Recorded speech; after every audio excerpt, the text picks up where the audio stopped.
So The Terminator is one of those films that I think changed cinema. A classic of the genre, made many people's careers and turned several of the cast members into household names. Everything about it is incredible, and throughout this video I want to break down the entire film scene by scene to talk about why it works so well.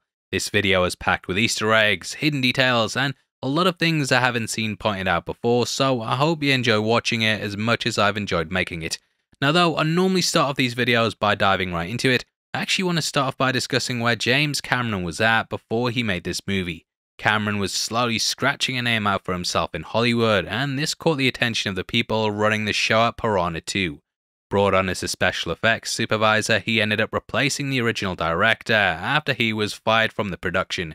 This guy had been let go over creative differences, and unfortunately Cameron ran into the same issues when he was working on the set. Having to direct with an English to Italian dictionary, he found himself given no creative control over anything, and eventually he was let go as well.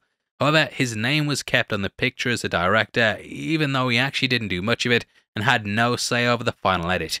This is something he'd come to hate, and later Neversole has made a brilliant breakdown going over all the making of stuff that you should definitely check out after this. Massively helped with the research here and learning about the whole crazy story that happened with Cameron on set. The first bit of this video has been kinda cribbed from that, but it's about 58 minutes long and we'll never get to the movie if I just repeat that guy's work. So yeah, go check that out if you want to learn more about the ins and outs of what went on set, and I have to bring it up because it kinda leads into the Terminator itself. Now upon leaving Piranha 2, Cameron said he found the entire experience extremely demoralizing. Completely exhausted, he ended up crashing out in a motel, and it's said in the night he had a fateful fever dream that would change everything. In the vision, Cameron saw a metallic skeleton rising out of the fire, covered in human skin, and it crawled across the floor, coming directly for him. Cameron woke up with ideas racing through his head, and as they say, the rest is history. Now, he did eventually sketch what he saw in his vision, and this is available online, or we've got it on screen right now. The whole thing looks absolutely terrifying, and that takes us into the first thing that I want to go over. That is the Terminator itself, and why its iconic design has lasted for so long. The metallic skeleton is arguably one of the most infamous images in pop culture, and from the second you see it, it's something that sticks with you. I think what's so striking about it is that we can see how it's based on us, but due to the metallic structure, we're unable to connect with it. There's something almost alien about it, and this cold and unfeeling robot is missing what makes us us. However, they do have human body parts in the design, and if you look at the teeth, then you'll notice that they're real. That's something that always stuck out to me, and the machines have this because it's one of the only things under the endoskeleton that someone would be able to see. Thus, they'd have to be real in order to throw people off, but it's so unnerving thinking about what Skynet would have had to do in order to get these teeth. Now there's also the iconic red eyes too, which peers through the skull when it's damaged, and that half-man half-machine head is almost unforgettable. Now the face of the Terminator is very iconic too, and that's of course provided by Arnold Schwarzenegger, who built his brand off the back of this role. However, it wasn't always going to be like that, and originally Cameron wanted Lance Henriksen to play the part. The director had worked with him on Piranha 2, and the vision he saw that night was more in line with his steely skeletal structure. So Cameron started pitching the idea to studios, and he'd often have Lance go in wearing full costume to scare the creatives before they talked about the film. This was alongside producing partner and future wife Gail Ann Hurd, who had bought the rights to the film for $1. Cameron gave her a writing credit as well, so that it added some authenticity to the work, though he later stated she didn't actually work on the script. Although the studios all loved it, he kept hitting roadblocks due to some of the stipulations he had. Because of his horrendous experience on Piranha 2, he wanted full creative control, as well as the job of directing and casting the movie. He eventually managed to get the former, but the studio said he had to have a named star in the role in order for them to go ahead with it. Several names were put forward, apparently also including O.J. Simpson, though Cameron has gone on to deny this. However, Dark Horse did do a comic cover with his likeness being used, so the rumour is something that's probably going to keep persisting. Either way, he went to several lunch meetings, though the plan was to always have Henriksen in the role. Kyle Reese was the person that he thought he could get away with using the named actor for, and he went off to meet an up-and-comer called Arnold Schwarzenegger. Blown away by him, Cameron decided to cast him as the Terminator instead, and we all know how that turned out in the end. Now, I couldn't believe this when I seen it, but Arnie was actually 37 years old when he made this movie. Guy looks absolutely incredible, and it's crazy to think there's actually 9 years between this and Pumping Iron. I know he gets a lot of shit for doing steroids, but this guy retired from this sport a full decade before he ever stepped foot on this set.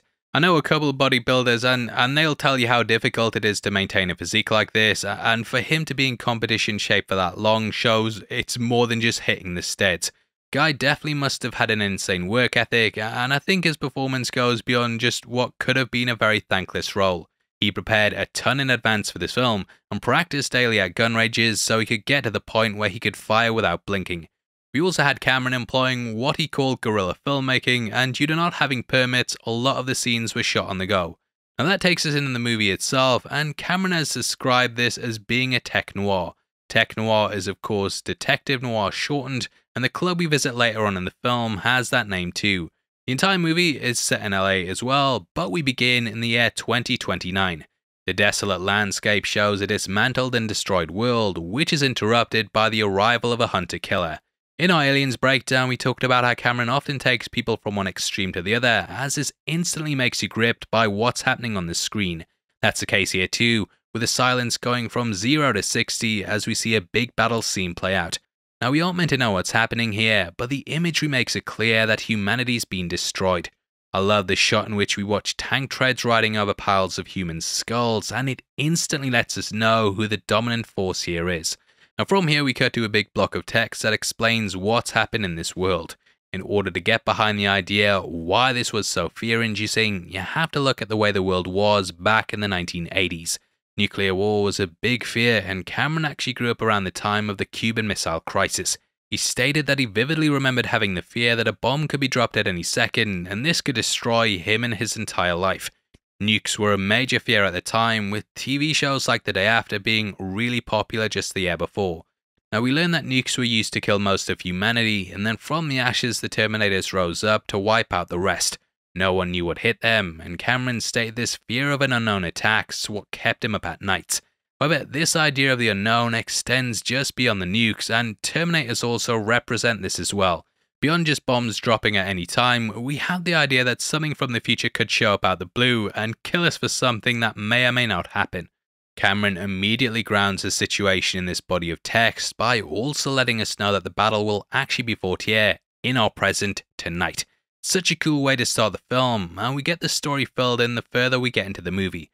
Now it turns out that humanity actually won the war, and in a last-ditch attempt to change things, the machine sent back a Terminator in order to kill Sarah Connor. Humanity sent someone back to protect her, and thus we have this closed loop where the events of the film lead to the Resistance leader's creation along with his enemy Skynet. It's all one big closed loop in which the battle in the past happens, and this then leads to the war in the future, which causes the battle in the past to happen.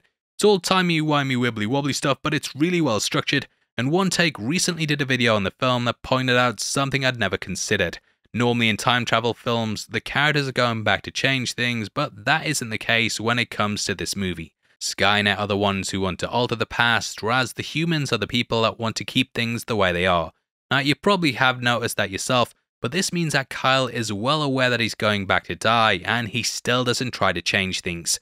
Living in the future, he'd probably know there's not an older Kyle Reese walking around, and in ensuring his death, the future stays the same. There's obviously a lot of great video essays on the movie with this being 40 years old, so, I will be shouting out people along the way and crediting them for stuff, but definitely check out what The Terminator is really about by One Take, as it's one of the best I've seen on the film. Now, originally, they were going to touch upon some of these things, and in some of the earlier drafts we had plot points showing the future war and more of Cyberdyne's systems. Sarah wanted to convince Kyle that they should destroy the company, which is when Reese stated that never happened in his timeline, so they weren't going to go do it. Cameron also wanted to send 2 Terminators back, with the second being a liquid metal one. However, he quickly realized that the technology wasn't there yet, and both of these ideas would of course show up in the second film. Anyway, from here we go to the title sequence and hear the iconic soundtrack blasting away in the background. I think that this movie owes a lot to John Carpenter, and it definitely brings across elements of his films. This includes the synthesized music, the Terminator being like Michael Myers, and we get the police station scene which riffs on Assault on Precinct 13. I've always viewed the Terminator as being like a sci-fi slasher, and we have several of the archetypes here playing in full effect. You've got the unstoppable killer, the final girl, and the Terminator works more like a mass-murdering machine ripped right out of one of those movies. Now after this intro, we pick up in 1984 to see the arrival of the Terminator. Just like the opening shot with the skulls, Cameron expertly uses this scene to juxtapose the one we get with Kyle Reese in order to show who's the more formidable force. The Terminator comes in looking ripped as hell, like an ancient Olympian statue carved out of stone. Kyle's cut up, whereas the Terminator doesn't have a mark on his body, and even when he's stabbed, he's completely unflinching. He's slow, precise, and isn't shocked or stunned when he appears in the past. Now if we jump over to Reese's entrance, it's a lot different. He drops in, slams off the ground, and it's almost like he's been dumped there. This shows the precision of a machine and how they can make complex calculations even across time and space. Humans are human, so we make mistakes sometimes and mess things up, which could be why Reese drops in without any grace. Now the Terminator's a huge bulking machine, whereas Reese is slim and wiry, leading to them being almost polar opposites. The Terminator coolly walks around surveying the area, whereas he crouches down and runs through it, almost as if he's hiding and afraid. Arnie's got it all hanging out, literally, whereas Reese is sheepish and keeping a low profile in case he gets caught. The lack of fear in the Terminator is seen in the first people he encounters as well, as Arnie attacks them, whereas Reese has to run from the police. Now early on we get our first hint the Terminator is a machine, with his eyes scanning the area and likely mapping it out. Now this is the Griffith Observatory, which has become a major location in the franchise. In Terminator Resistance, we learn that the Skynet central core was located underneath it, which is likely why the Terminator was dropped in here. Terminator Salvation also reused the location as well, and both Kyle Reese and Starr were living in the ruins of it. Anyway, the Terminator comes across some punks, most notably played by Bill Paxton and Brian Thompson. Don't know who the other guy is, but he lives, so there you go, that's your reward. Now Bill's character Johnny says, "Fuck you, asshole!" And this is a line that the Terminator uses himself later on, showing that he likely learned it from here.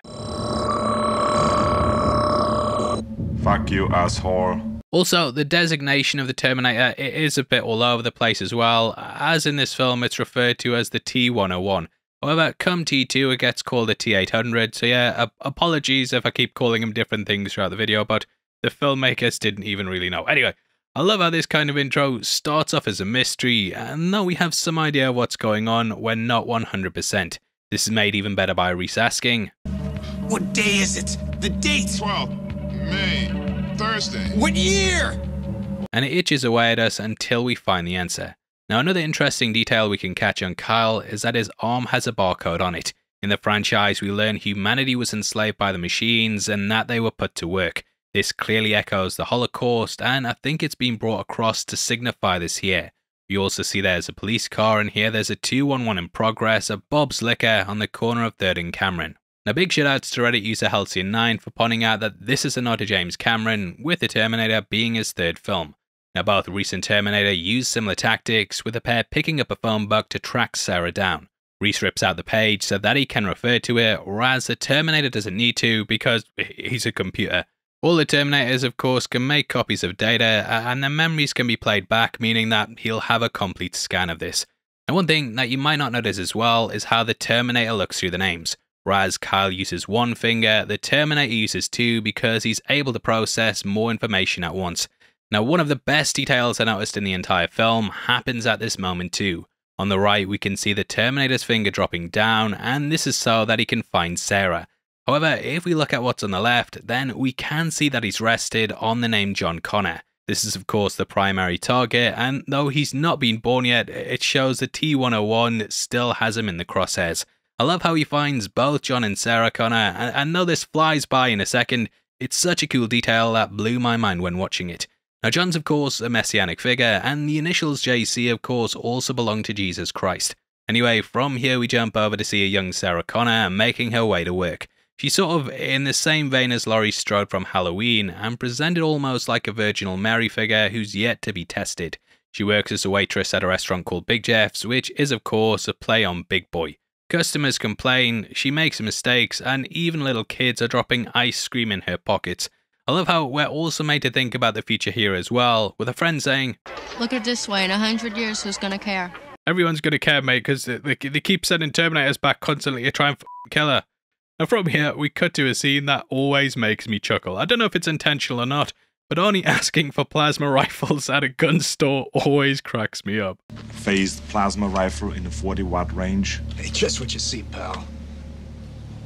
The Uzi 9mm. Just the delivery on it.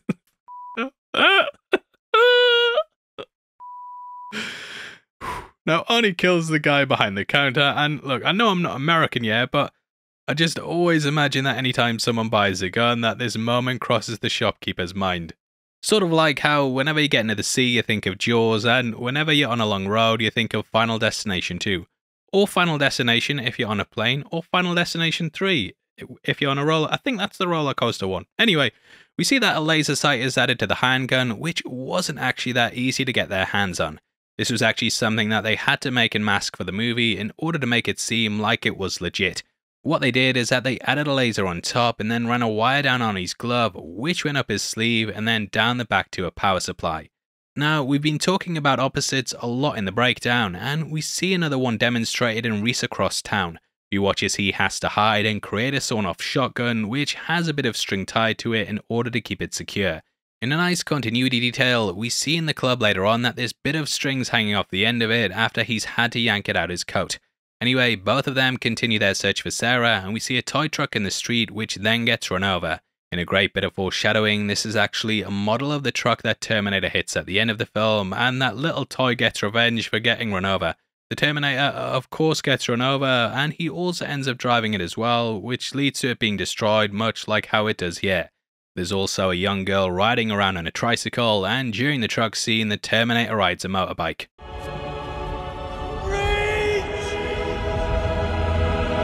Now we watch as the Terminator walks up to the first Sarah Connor's house, and we can see a dog starts to bark at him. As we learn later, these are used in the future to detect Terminators, and there's some stationed at the base sniffing those who go in. At roughly the 1 hour 10 mark, we see Reese arriving, and he puts his hand in one of the dog's noses to show he's not a machine.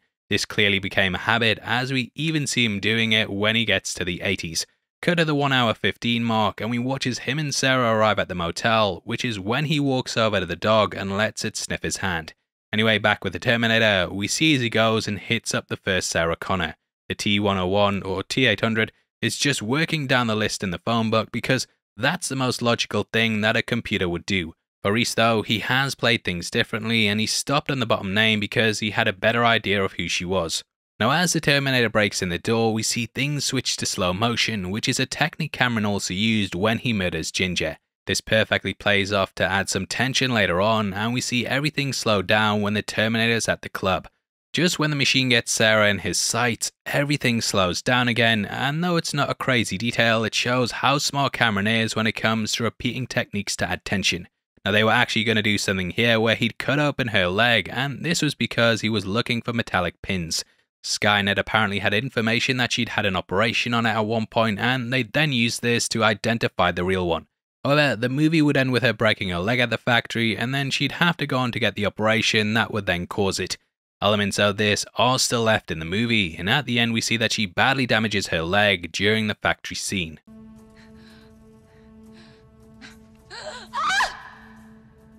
I think the pin thing shows that this was always meant to be, and that it being there for the machines to learn shows that they caused it in the past. Lots of timey-wimey wibbly-wobbly stuff, and we join Reese who's parked up outside a construction site. The lights on the truck blind him a bit, and this transitions perfectly into the future war. The treads don't seem out of place, but when we pan down we see they're once more on top of skulls. Now the battle shows how bleak that the future is, and how important Reese's mission is to make sure they win. Cut back to Sarah's home, where she and her mate Ginger are getting ready for their date. Sarah's wearing a Jetsons t-shirt, and this is of course about a family that live far in the future, but robots aren't their slaves there. Looking at you, Rosie. Get back to work. Now after they get the biggest perms possible, we get a little vocal cameo by James Cameron cancelling his and Sarah's date. Hi Sarah, Dan Morsky. Something's come up and it looks like I won't be able to make it tonight. I just can't get out of it. Look, I'm really sorry. I'll make it up to you. Call you in a day or so, okay? Sorry. Bye. In a weird twist of fate, Cameron would actually end up marrying Linda Hamilton, and he was also married to Gail Ann Hurd as well. Man also married the daughter from Titanic, so you better watch out, Zoe Saldana. Lad's coming for you. Anyway, Sarah heads out by herself, which is when the Terminator attacks. After hearing there's someone out there killing people with her name, she decides to head to a club, which is where she notices that Reese is following her. Huge shoutouts to Rob Ager for doing a video essay on just this scene, and he talked about how elements are used to foreshadow the future. We have metallic fences, sheets lining the wall, and lights shining down similar to the hunted killer beams. The song in the background is about a photograph which Reese has in the future, and this is to show him what Sarah looks like. The chairs and tables are made of metal too, and we also have a doorman wearing a skeleton on his t-shirt. Genuinely cannot recommend the guy highly enough. He's influenced his channel so much, and he's done a much deeper 11-minute breakdown on just this scene that I'd definitely recommend you go and watch. Now across town we watch as the Terminator arrives at Sarah's home. This moment reminded me a lot of the boyfriend and girlfriend scene from Halloween, with the villain easily handling the man before Ginger. Now the phone rings and we see how precise that the machine is when he whips around and points his gun at it. The laser rests steadily on the telephone without moving, and this is to cement how accurate the Terminators are. You also get a nice little meta joke with the answer machine saying, "Hi there. Fooled you. You're talking to a machine. But don't be shy, it's okay. Machines need love too. So talk to it, and Ginger, that's me, or Sarah will get back to you. Wait for the beep."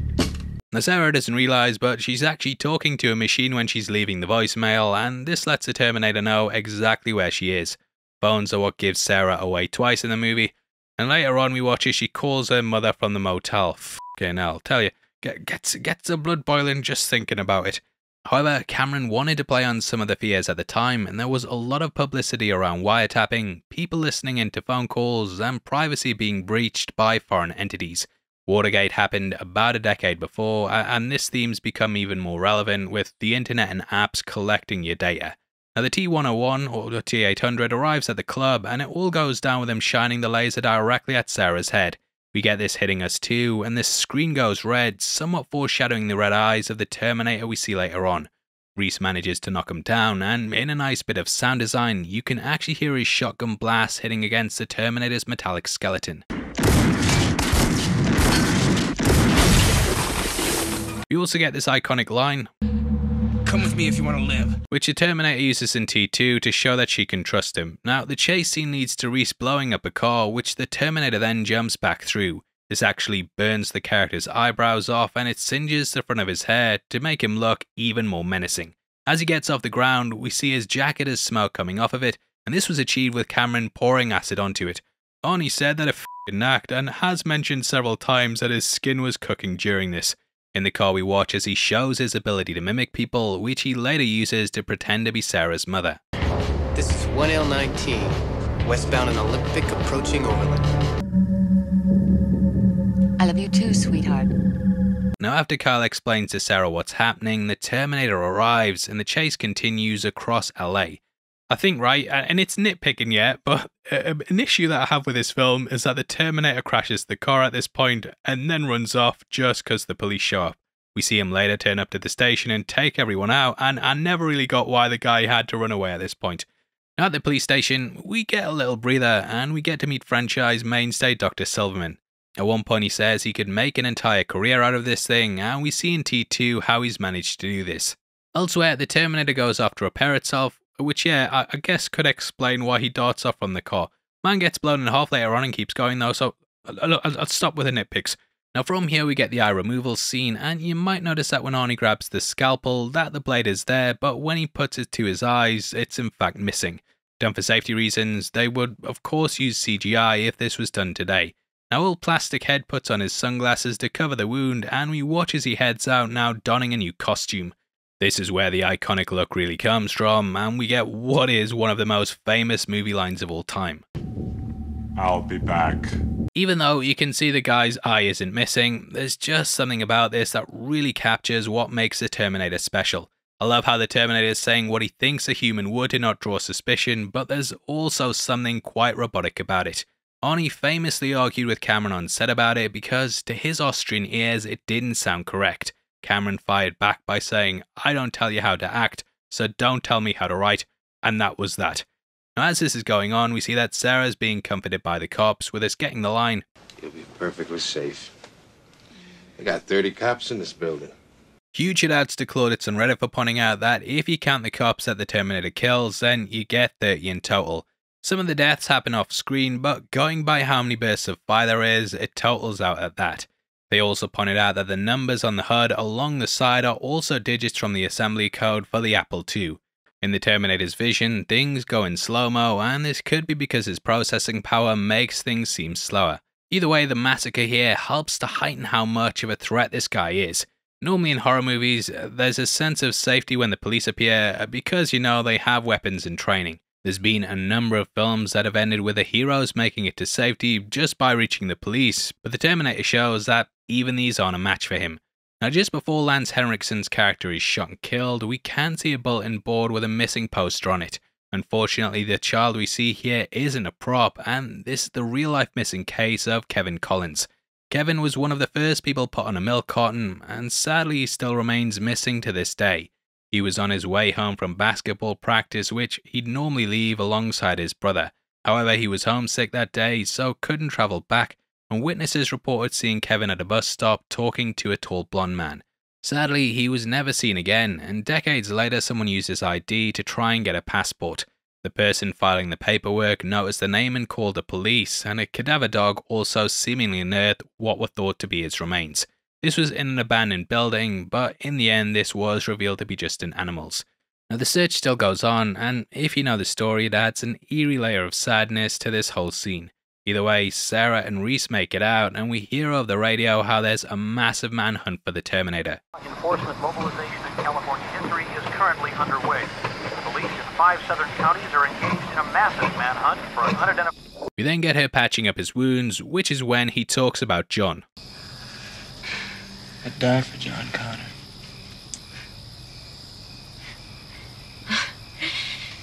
At least now I know what to name him. This is a great little line in hindsight, and it shows the constant leap of time with Kyle telling her what his name is in the future so that she can name him in the past. Kyle also talks about how John never mentions his father, and I think that this is done for a couple of reasons. Not only does he not want Kyle knowing that much, but I think it'd also be difficult to discuss his death with him when he's well aware he's sending him to it. It's weird to think that John would have had a relationship with both his parents, but it would be during a time when neither were around to meet each other. Now we hit the point in the typical hero's journey where Sarah rejects the call, but she's inspired by a speech of Curry that John told Kyle in the future. This is when we get Reese explaining what his world's like, and we see a repeat of the opening shot with us watching the war play out. Using rear projection, Cameron's able to give the idea that this is a massive wasteland. Inside, we watch as Reese sees the downtrodden and beaten, and again, had an unintentional laugh with this, but I always find it funny that there's people just sat watching a burning fire on TV. Just don't know what they're doing, but you know what, I suppose it's better than watching this shit. Anyway, a Terminator busts in at this point, and this character is played by bodybuilder Franco Columbu. Like Arnie, Columbu was a Mr. Olympia winner, and he was also a close friend of Arnie from the circuits. Anyway, we wake up to find Sarah asleep in Kyle's arms. What's wrong, mate? My story of the future boring you? Never forgive you for ringing your mum. What the f*** were you thinking? Now, now, I don't know if you guys have ever watched Hunted yet, but every year they have some moron on, and they make it clear to them, don't call anyone or use your phone. And there's always someone, there's always someone who calls home, and that's what gets them caught. Now, whenever that happens, I inevitably think of this scene, and I tell you, the blood's bloody boiling just thinking about it. Now, before that though, we have to watch the Terminator tracking her down, and we get some really interesting details on his skin. You can actually catch flies sitting on his cheeks, and this is because the flesh over the endoskeleton has started to rot and fester. The custodian with the hairiest shoulders I've ever seen also knocks at the door, and if you listen closely, you can hear he actually knocks the theme tune.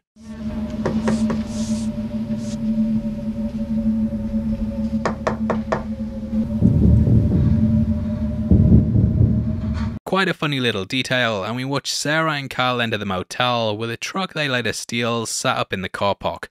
At Sarah's mother's, we see that she's been murdered and the door's being kicked in and blasted, similar to how the Terminator operates. Now, you millenniums might not know this, but back in the day, you could dial a number and this instantly called back the person who just called you. This is how the Terminator tracks her down, and seeing him type out that number, it took me back. Now, the pair then make love to one of the most romantic reworkings of a theme ever, and it goes like...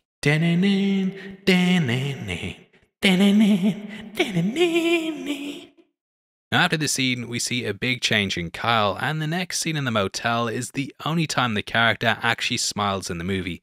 Reddit user LatchkeyTV also pointed out that this is probably the only time that the character's ever had a shower in his life, which is why he's now looking sharp.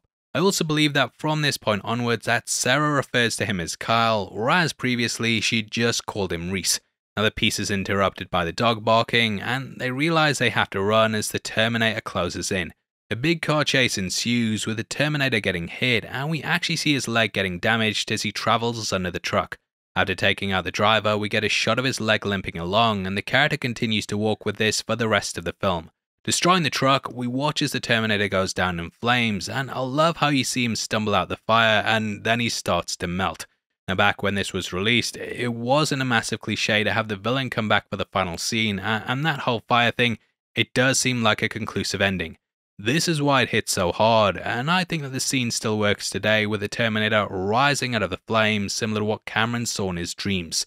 Though it's stop motion, and people might think the effects look a bit wonky, I think they actually work really well with the tone of the film. There's this otherworldly feeling to it, and Stan Winston perfectly brings the limping robot to life.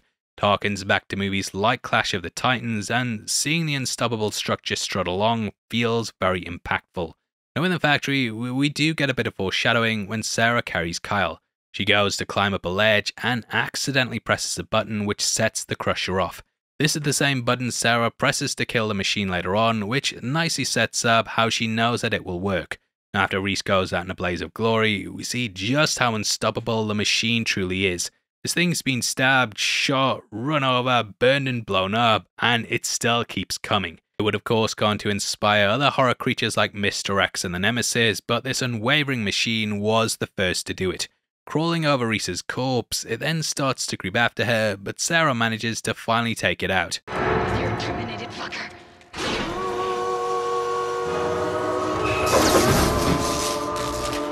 Leaving behind his arm, this then allows for Cyberdyne Systems to go and create the Terminator. So you have two things being quote-unquote birthed in this movie, with the Terminators very much creating themselves, and then the thing that will destroy them by pushing Sarah and Kyle together. From here we catch Sarah out on the road with a dog in the back and a gun at her waist, driving down the long road to the upcoming storm. She gets the photo taken that Reese will later carry, and everything in the end ties up really nicely. However, it does have this bittersweet side to it, and I think that this movie might have one of the best endings of all time. It's symbolic on a number of different levels, as though we know that the Terminator's been stopped, the future is still coming. Kinda has an opposite ending to what the film has, with this very much being about how the future is set in stone, whereas that goes against it. Here though, we have the storm off in the distance, which Sarah knows she's unable to divert from.